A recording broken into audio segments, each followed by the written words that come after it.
বৰপেটা জিলাৰ হৰভোগ আৰক্ষী থানাৰ অন্তৰ্গত কিসমত দাৰিকা গাঁৱৰ সুদৰ্শন পাঠকৰ দোকানত সংঘটিত হল আজি পুৱাই এক চুৰিকাণ্ড।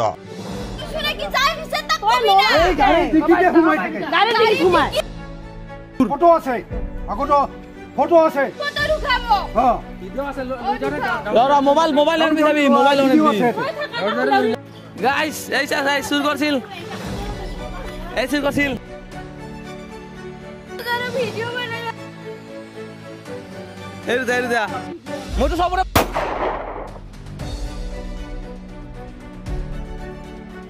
আরো আছে দুটা আরো আছে গাইস দুটা মোবাইল নেবি আরো আছে দুটা মোবাইল নেবি আর দুটা আছে গাইস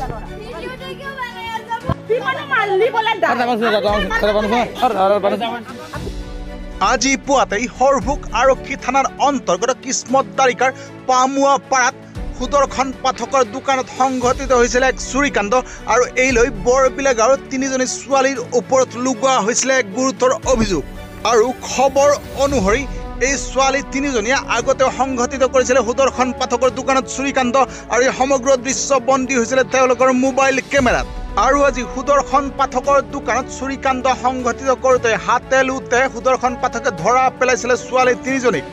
আৰু এই লৈ সমগ্ৰ অঞ্চলটোতে এতিয়ালৈকে বিৰাজ কৰি আছে এক উত্তেজনাময় পৰিস্থিতি। কিন্তু খবৰ অনুসৰি বৰবিলা গাঁৱৰ এজন যুৱকে ছোৱালী এজনীৰ বিৰুদ্ধে এই ভয়ংকৰ অভিযোগ তুলি কিছু ভিডিঅ' ৰেকৰ্ডিং কৰি ভাইৰেল কৰিছিলে ছ'চিয়েল মিডিয়াত আৰু পিছত গ্ৰেপ্তাৰ কৰা হয় মানিকপুৰ আৰক্ষী থানাৰ দ্বাৰা এই যুৱকজন। আৰু ৰহস্যজনকভাৱে অভিযুক্ত ছোৱালী তিনিজনীৰ পৰিয়ালবৰ্গৰ ফালৰ পৰাহে এতিয়ালৈকে দাখিল কৰা হৈছে অভিযোগ আৰক্ষী থানাত।